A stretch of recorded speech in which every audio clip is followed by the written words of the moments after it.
Have you ever found yourself in a situation where a discussion quickly turned into a shouting match?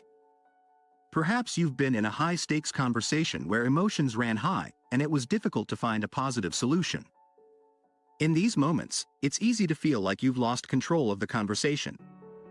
Fortunately, the book, Crucial Conversations, offers a practical and effective approach for handling difficult conversations. Written by the co-founders of VitalSmarts, a consulting company specializing in organizational performance and corporate training, this book draws on 25 years of research with 20,000 people to identify the root causes of communication breakdowns. According to the authors, crucial conversations are conversations where opinions differ, stakes are high, and emotions run strong. These conversations can have a significant impact on your life, and the quality of your relationships depends on your ability to hold them in a positive space. The authors provide a model for navigating these conversations with 7 key steps. 1. Start with the heart by approaching the conversation with empathy and positive intent. 2. Stay in dialogue by keeping the conversation flowing and avoiding shutdowns. 3. Make it safe by creating a comfortable and non-threatening environment. 4. Don't get hooked by emotion or hook the other person by maintaining emotional control. 5. Agree on a mutual purpose by finding common ground and shared goals. 6. Separate facts from stories by focusing on objective observations rather than subjective interpretations. 7. Agree on a clear action plan by setting specific goals and outlining next steps. By following this model, you can prevent high-stakes conversations from turning into shouting matches and shape them into becoming positive and solutions-oriented. Moreover, by having these conversations early, you can maintain high levels of performance and avoid letting standards slip. The benefits of mastering crucial conversations extend beyond individual relationships. Studies have shown that communities that embrace issues and discuss them in open, honest dialogue are healthier than those that try to control or ignore them. Moreover, the way couples handle crucial conversations can affect their immune systems and, ultimately, their overall health. In summary, the ability to hold crucial conversations is a critical skill that can improve your relationships and your overall well-being. By following the 7 steps outlined in Crucial Conversations, you can navigate difficult conversations effectively, maintain emotional control, and find positive solutions that benefit everyone involved. Step 1. Start with the heart. Effective communication is critical to building relationships, resolving conflicts, and achieving personal and professional goals. However, communicating effectively can be challenging, especially when emotions run high or differing perspectives are involved. To have meaningful dialogue, we need to be in the right mindset and create the right space for the other person. The first principle of effective dialogue is to start with ourselves. We need to manage our emotions and enter the conversation with a positive intent and goodwill for the other person. We must acknowledge that we are also culpable in the situation and avoid playing games or hiding behind hints, sarcasm, or innuendo. We need to be open to understanding differing perspectives and meanings, as our unique past experiences shape our interpretation of events. Mutual respect is also critical to maintaining a productive conversation. Even if we disagree with the other person, we need to focus on areas where we are similar rather than different, and accept that their weaknesses are no weaker than our own. Authenticity is also key, as our verbal and non-verbal communication will communicate the truth, which the other person will often unconsciously sense. In conclusion, effective dialogue requires us to be in the right mindset, create the right space for the other person, be open to understanding differing perspectives, and maintain mutual respect and authenticity. By following these principles, we can build stronger relationships, resolve conflicts more effectively, and achieve our personal and professional goals. Step 2. Stay in dialogue. Effective communication is the cornerstone of any successful relationship or interaction. When it comes to having critical conversations, it's essential to maintain an open dialogue. If the lines of communication break down, it becomes impossible to resolve the issue at hand. In order to ensure that all relevant information is shared and understood, there needs to be a two-way flow of information. Staying in dialogue means actively listening and responding to the other person's concerns, thoughts, and feelings. It requires creating a safe space for both parties to express themselves without fear of judgment or retaliation. This can be challenging when emotions are running high, but it's essential to remain calm and focused on the issue at hand. When approaching a critical conversation, it's important to establish clear goals and expectations. What do you hope to achieve through the conversation? What are the boundaries and limits that need to be respected? These questions can help set the tone and ensure that both parties are on the same page. Throughout the conversation, it's crucial to remain respectful and empathetic. Even if you disagree with the other person's point of view, it's important to acknowledge their perspective and show that you understand where they're coming from. This can help build trust and create a sense of mutual respect. Finally, it's important to be open to finding a solution that works for both parties. This requires a willingness to compromise and collaborate. When both parties are invested in finding a solution, it becomes much easier to work through any challenges that may arise. Step 3. Make it safe. Effective communication requires creating a safe environment where individuals feel comfortable to express themselves. When people feel safe, they are more likely to open up and share their thoughts and feelings. Conversely, when individuals feel threatened or unsafe, they may either close down or become confrontational. To ensure that conversations remain constructive, it is essential to maintain sensory acuity.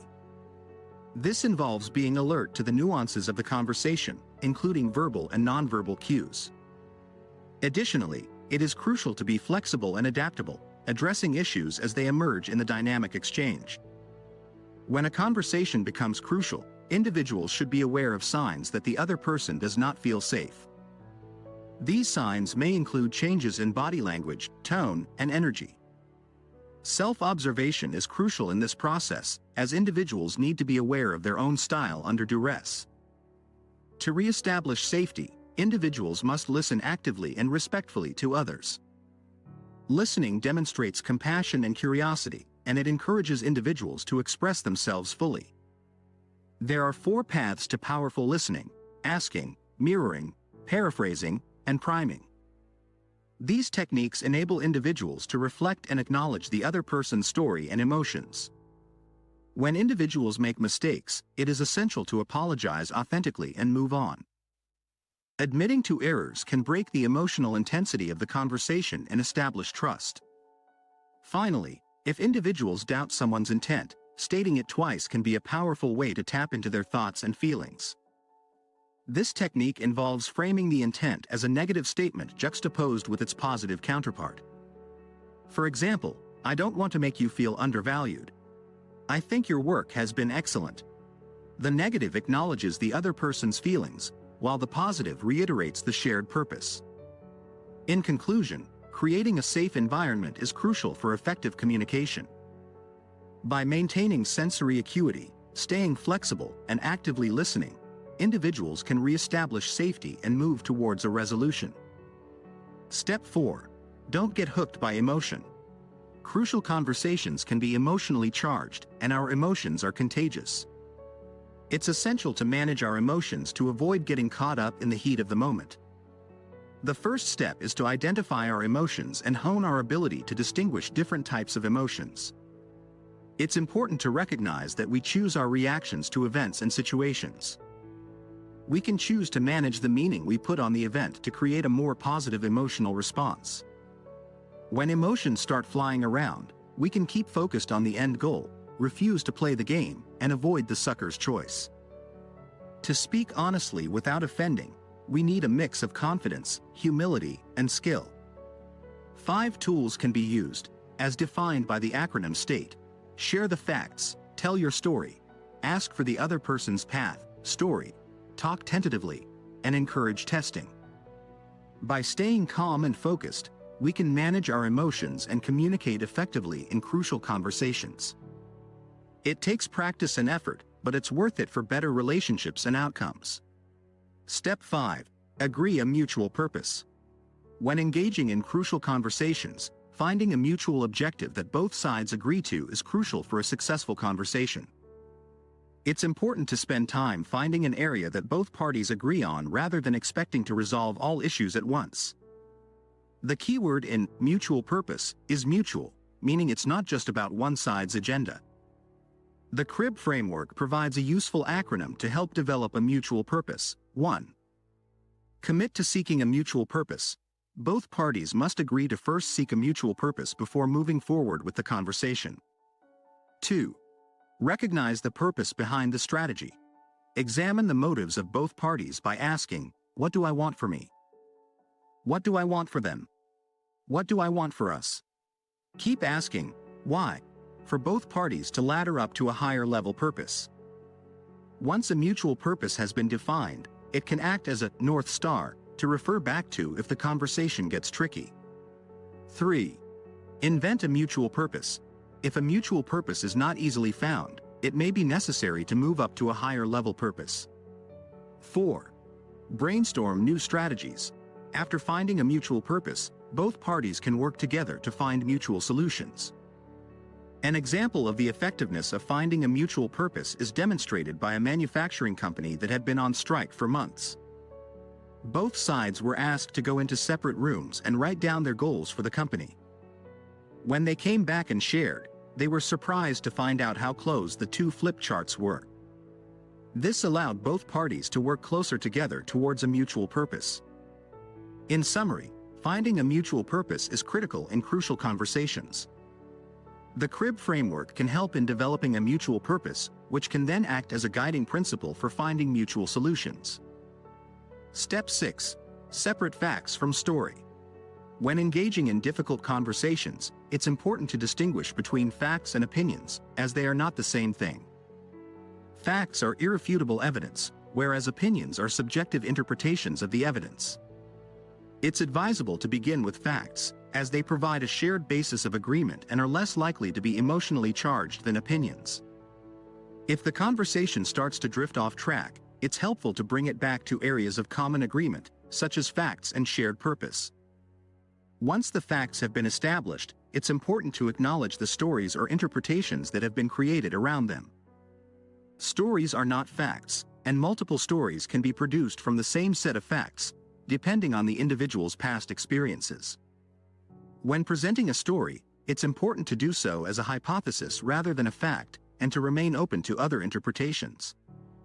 It's also essential to actively listen to the other party's story or interpretation of the facts, as they may have additional evidence that could shift your own interpretation. It's crucial to remember that the story is distinct from the facts and to be aware of emotionally charged language that may be used.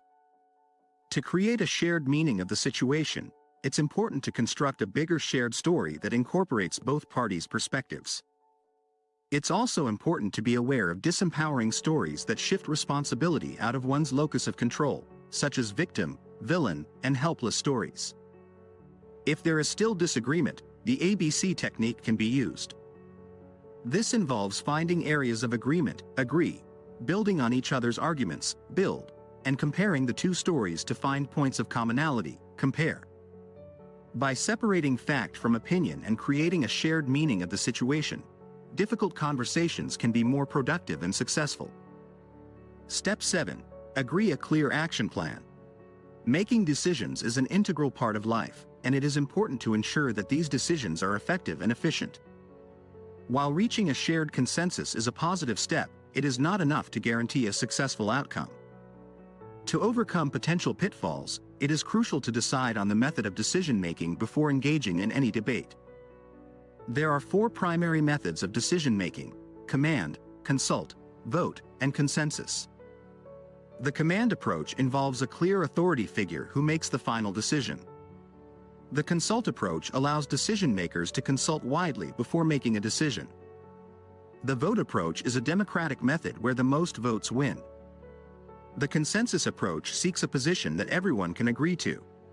Before deciding on the method to use, it is important to consider 4 questions. Who cares? Who knows? Who must agree? And how many people must be involved? By involving only those who care and can add value, decision-makers can reach a better quality decision. It is also important to include those who could block implementation later on if not involved in the decision-making process. To ensure accountability and effectiveness, it is essential to tie an action to a specific person, set a time frame, describe key deliverables, and define standards of success. Follow-up is also critical to keep people accountable and ensure that the decision-making process is successful. In conclusion, effective decision-making is crucial in every aspect of life. By understanding the different approaches and strategies available, decision-makers can make informed decisions that lead to positive outcomes. Summary. Although many of us would prefer a life without conflict, it is not a realistic expectation. Therefore, it is important to develop skills in handling conflict with empathy and tact. One way to achieve this is by becoming proficient in navigating difficult conversations, which can help to diffuse tense situations and promote constructive dialogue. Whether such conversations arise in personal or professional settings, it is possible to apply techniques recommended by experts to create meaningful connections with others. It is essential to be mindful of avoiding inappropriate questions and taking time to reflect before speaking. By avoiding these common pitfalls, it becomes possible to replace negative communication strategies with positive and transparent communication that benefits all involved parties. Now, thank you for taking the time to watch, and if you found value in this video, be sure to hit that like button and subscribe to my channel. And in case you want to buy the book, use the link in the description. Trust me, you won't regret it.